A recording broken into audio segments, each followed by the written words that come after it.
Hey guys, welcome back to the channel. Welcome back to the Driven Mindset. And today we're in the Camry 2025, by the way. I bought this car in July 4th. That's when I bought this car. And I already got over 10,000 miles on it already. And this is my 10,000 mile review basically, and tell you guys what I feel about the car so far. Let's talk about the backstory. So I had a Mercedes, and from previous video I told you guys, owning these luxury German car, especially out of warranty, is it's a stupid thing to do, especially when you don't want to drop the type of money to to upkeep it. BMW, Mercedes, Porsche, they all suffer from the same thing. Parts are expensive, labor expensive, and in the used car market, if you're not really working on those type of cars yourself, you're going to be paying a premium to keep it on the road. So I sold that car, took all the money I made from that and put it on this. So I bought this car for $33,000 out the door with everything. I'm talking extended warranty, everything.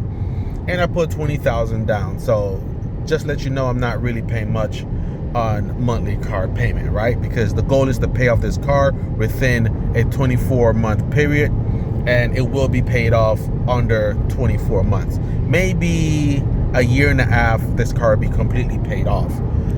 So anyway, so now that we got the backstory out the way, how do I feel about this car? After driving it for more than 10,000 miles, I will say I haven't experienced any issue at all. No issue, no engine issue, no interior issue, because some cars start showing wear and tear. So I haven't experienced anything negative about this car. Right now I'm getting 42 miles per gallon. This is the hybrid. I just put gas in it, so later on in the week it's probably going to go up to like 49 to 50. So far I've been averaging 51 miles per gallon, which is pretty good, especially coming from a Mercedes, which is built for a complete different reason. And guys, I'm not trying to compete or try to compare a luxury car with a fuel efficient car. That's not what I'm trying to do. What I'm trying to do is show you guys how much money I'm saving. So excuse me, in the Mercedes, all right, I was doing the same type of driving, but I had to fill twice a week.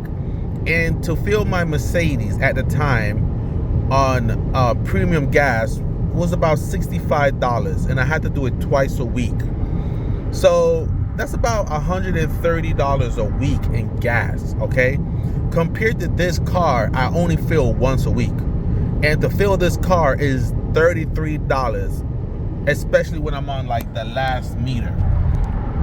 So $33 versus $130. So right there alone, I'm saving $100 a week, basically $400 a month. See, this is the part of owning luxury cars that people don't calculate in their actual spending. It's not just the car payment or the insurance, but just to keep the sucker on the road, the gas, the maintenance, the wear and tear, all that should be calculated into your purchase price. So far I'm saving about $400 a month. Okay, my insurance is cheaper. All right, so it's cheaper to insure this 2025 versus my old used Mercedes. Okay, I'm saving about $80 a month there. It was $80 different, and this car is full coverage. So let's see, that's $480 so far. With 10,000 miles, I would have had to do an oil change on Mercedes. Most Mercedes have a 10,000 miles or once a year oil change. So for the Mercedes, it's almost $400, guys. So far I did 2 oil change and it was completely free.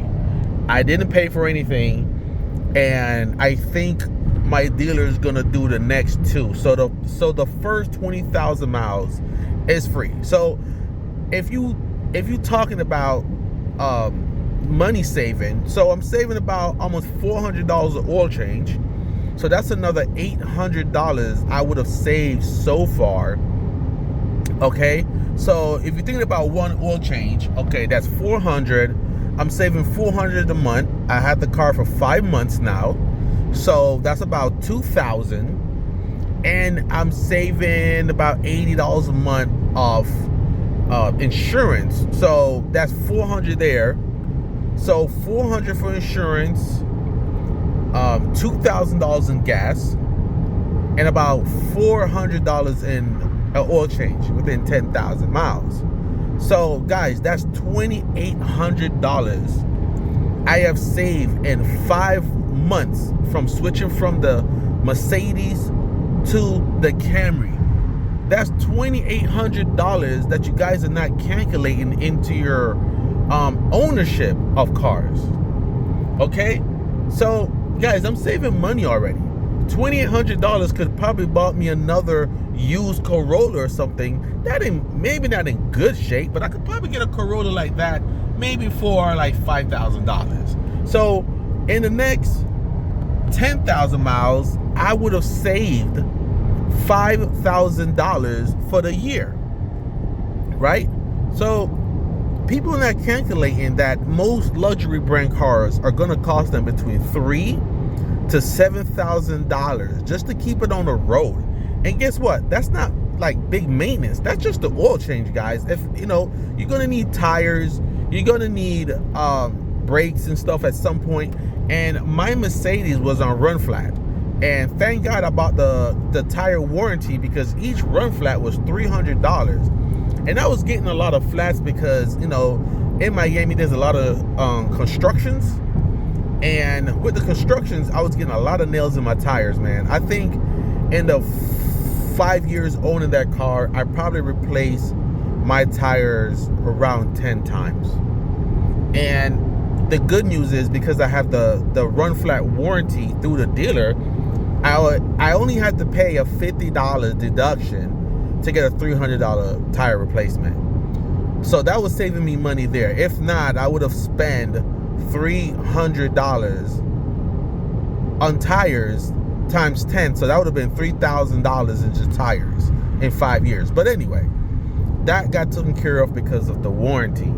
Now, if you're judging why should you get a car like this, like, you're not calculating how much money you're going to be saving over the years. Like, now, don't get me wrong, I'm driving my car a lot more than the average person is doing. So, you know, the average person probably sees 12 to 13,000 miles a year. I'm on the track to see 20,000. So I'm driving about an extra 7,000 to 8,000 miles a year.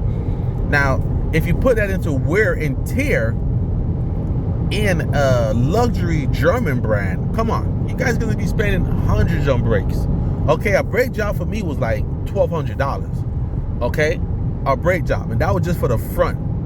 One time I had to replace the front rotors and brake pads. It was $1,200. This car won't cost me $1,200 for all 4 tires. I promise you, it won't.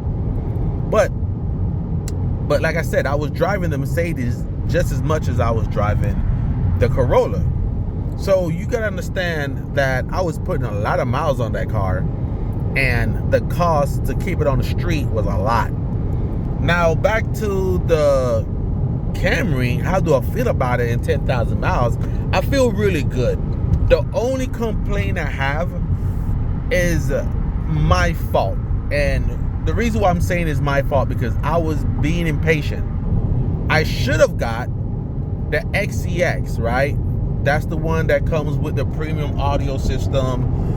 It comes with a factory sub in the back, and it also comes with the panoramic view on top. So it comes with the glass top. I didn't want to wait. I could have put the money down, the same 20,000 down, and I would have had to wait 1 month for the dealer to place the order and get it there. But I didn't want to wait a month, guys. So I decided to get the SE model that they had already, because I wanted a car ASAP. But I think the only complaint I have about this Corolla, this Camry, that I didn't get the fully loaded one. But other than that, there's nothing wrong with this car. I like everything about it. It's just that I feel like I should have opted in for the fully loaded, because I like features And with all the upgrade that the fully loaded model have, you wouldn't be able to tell the difference in features, at least in features, not in quality, but in features. You couldn't really tell the difference between a Mercedes and a Camry when it comes to features, because the fully loaded Camry actually have the same features as most Mercedes. All right, and I'm talking about heated cold seat, you know, automatic climate control, stuff like that. You have the panoramic view on top, which is the glass top. You have the convenience package, which, you know, the car will open the door when you get close to it. It's so many options that this car had that I didn't hop in for because I was just being patient. So that's my only complaint. Miles per gallon, love it. I mean, I'm averaging about 50 miles a gallon. Maintenance costs right now, because it's under warranty, I'm not paying for nothing. Now driving economics, feel really good. I like the driver's assist that I got. I decided to test it, and you know, it would stop you from going to the other lane, actually, which is pretty good. You know, just in case you're falling asleep or something, the car will try its best to keep you from crossing over into the other lane. Of course, it's not a fully automated autopilot system, right? But it will try its best to keep you between the lines on the road, which is pretty cool. So you can kind of go hands-free a little bit. I do not recommend it. Of course, keep your hands on the steering wheel. But after 10,000 miles, I think this car is a buy. I think if you're looking to own a new car that you're planning on paying off early and keep for the next 150 to 300,000 miles, I do believe this is the car to get. Especially if you're on a tight budget, you're on a car that's not going to break the bank, that's not going to cause you to be broke. Especially if you follow my rules. If you could pay for it twice, you could afford it once. Buy the car, of course. Try to pay it off soon as possible. Get yourself a 60 months finance and try to pay it off in 30 months. You know, that's the rules. This video is not sponsored by any Toyota brand. I wish I was. I would love to, you know, make some money talking about the cars that I like. But so far, I would give this car a 9 out of 10. And the reason why I would give it a 9 out of 10 is because I wish I should have hopped in for the full loaded model. I mean, all the way out. And I know the full loaded model is about 44,000, so about 11,000 more. But I feel like because of how long I'm planning to keep the car, I feel like I should have hopped for it and got it, because then I would have been, you know, way more satisfied on features. But driving mechanic, wonderful car. I have no complaints how it drives, how it steer. The car is pretty smooth, even on bumpy roads. I have no complaints. I think it's worth it. If you're making between, you know, $40,000 and $50,000, I think this is the perfect car for you. And the goal is to hold it, guys. Stop buying new cars, driving it for 4 years, and let it go and refinance something else. No, the goal is to buy a car, right? Especially a new car that you like, that's good on maintenance, okay? And then you keep it for 7 to 10 years. Especially if you bought it brand new, and that you see how I got the warning right there. I don't know what the hell this Corolla's doing in front of me, but hey. But you see how it got driver assist, you know. But anyway, I think you guys will love this car. This is probably the longest video I made so far, 14 minutes. But I'll definitely give this car a 9 out of 10. If you guys are planning on buying a Camry, please get the ES model and up. Do not get the base LE. Do not do yourself that in service. Get yourself the SE and up model just because of the features that it comes with. This is the SE model, and if you can put some more money together, try to get the higher trend. That's all I would say. If you could get the higher trend, then do it. I'm not gonna lie, I am thinking once I pay this car off, and I'm just thinking I might go back and trade this in, maybe, for the fully loaded model. I was thinking about it. I am thinking about it. And then what I would do is I'll put 10,000 cash. So I would trade this car in with 10,000 cash. So therefore, I probably would be financing maybe 10,000, because even now with 10,000 miles, I would probably get maybe 27,000 for this car. So I will put 10,000 on it.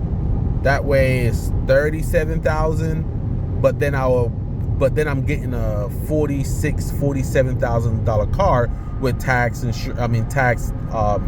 dealer fee and everything else. So I'll be in the hole for another 10,000. But that's what I'm thinking about doing.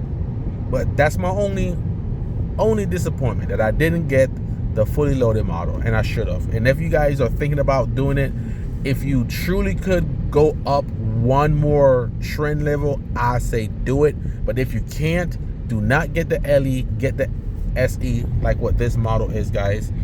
And let me know what you guys think in the comment. Do you think it's a good buy? Do you think I'm just wasting money? Would you rather have a used luxury German car? Screw it. You only live once. You want the luxury. You want the prestige. You want the clout. You want people to look at you and say, hey, look at me, guys. I'm driving a used Mercedes, or I'm driving a Porsche or a BMW or whatever it is. Or, hey, you know what? Let's be adults for once. Let's save this money. Let's invest it correctly. And once your money start making you money, you get those cars. So see you guys in the next video. This is the longest video. We're going to be hitting the 17-minute mark. So I'll see you guys in the next video. Y'all be safe.